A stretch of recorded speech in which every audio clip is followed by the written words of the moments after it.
आप थोड़ा इंतजार करें, अभी सब फटेगा। वयोवृद्धि हो रही।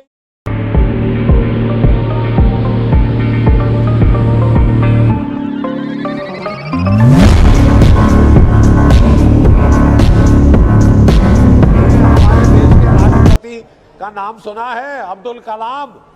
उससे शायद पॉपुलर राष्ट्रपति इस मुल्क में दूसरा नहीं हुआ। हमारा टॉप रॉकेटमैन अब्दुल कलाम, आपने नाम सुना है? ये कितने नाम और मैं गिनाऊं, इदरिस लतीफ आपका एयर चीफ। अब बात क्या कर रहे हैं साहब, जरा आप देखें माइनॉरिटीज का क्या हाल है बॉर्डर के। औरंगजेब आलमगीर का भी नाम ले लीजिए, ज़हीरुद्दीन मोहम्मद बाबर का नाम भी ले लीजिए। 1% है। माजिद हैदरी, आप अपने कपड़े ना काटें, आपके कपड़े खुद ही फाड़ रहे हैं, अभी सब फटेगा। वयोवृद्धि हो रही। अग्निवीर का नाम लेके भाई इतना वरिष्ठ आर्मी का अफसर रहा हुआ अग्निवीर का सपोर्ट करे, मेरा दिल जलता है इस पे। अरे तो आप, अरे भैया आप दिल जलाइए, कपड़े वो अभी फाड़ रहे हैं, आपको बताया ना।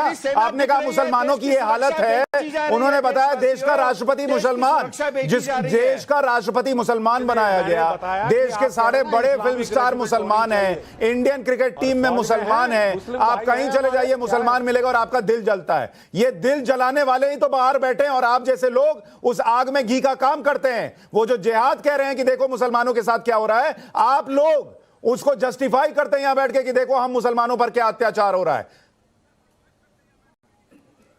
एक मुसलमान को कैबिनेट में भी रख देना था, मैं मान जाता। आज तो कैबिनेट में हमारी आवाज नहीं है, हम आवाज के बगैर। अरे भैया कैबिनेट में जाने से क्या हो जाएगा? मुझे ये बताइए, हामिद अंसारी रहे ना वाइस प्रेसिडेंट, क्यों नहीं?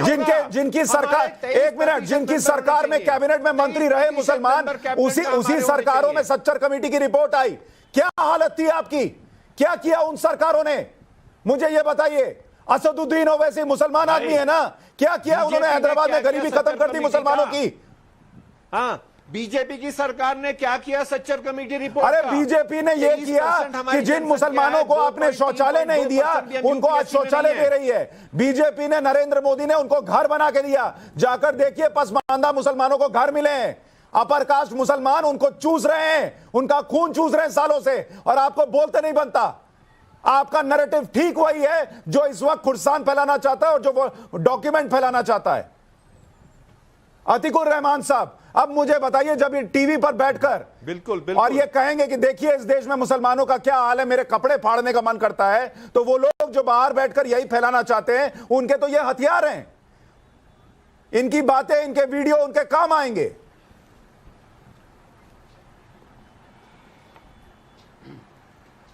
सुशांत जी, कम से कम मैं आपको आश्वासन दे सकता हूं कि मुंबई के अंदर जो मुस्लिम ऑर्गेनाइजेशंस काम कर रही हैं और जामे मस्जिद की जो हमारी कमेटी है वो, और माहिम दरगाह की जो कमेटी है वो, जब कोई ऐसी बात आती है, जब उकसाने की कोशिश होती है, पैशंस को विपअप करने की कोशिश होती है, ये कोशिश होती है कि कुछ एग्जाम्पल्स देके ये याद दिलाया जाए कि नहीं भाई आप ही हो जो कैटगरी में खड़े हो और आपको ही आप टारगेट पे हो, या तरह तरह के इस तरह के एग्जाम्पल जो कि पोलराइज करते हैं या बाइनरी क्रिएट करने की कोशिश करते हैं।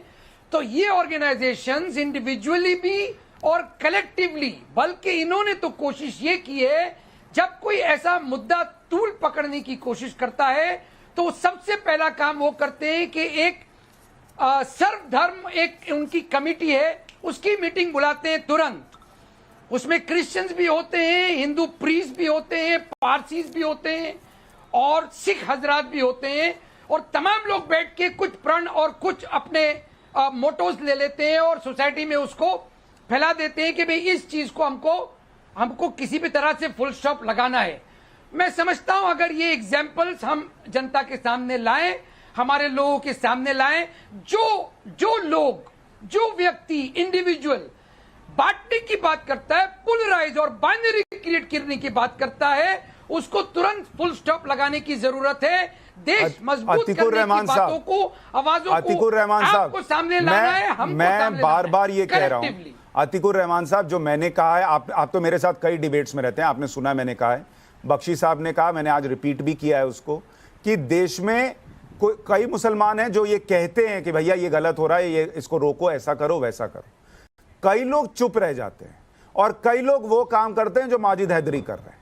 दिक्कत क्या है सर कि मुझे कई लोग ऐसे मिलते हैं जिनके दिमाग में ये भर गया है सर कि हमारे ही साथ इस देश में ये हो रहा है, जैसे इस देश में मुसलमान ही गरीब है और हिंदू नोट छाप रहा है, सिख नोट छाप रहे हैं, ईसाई नोट छाप रहा है, सिर्फ गरीब मुसलमान रह गया है।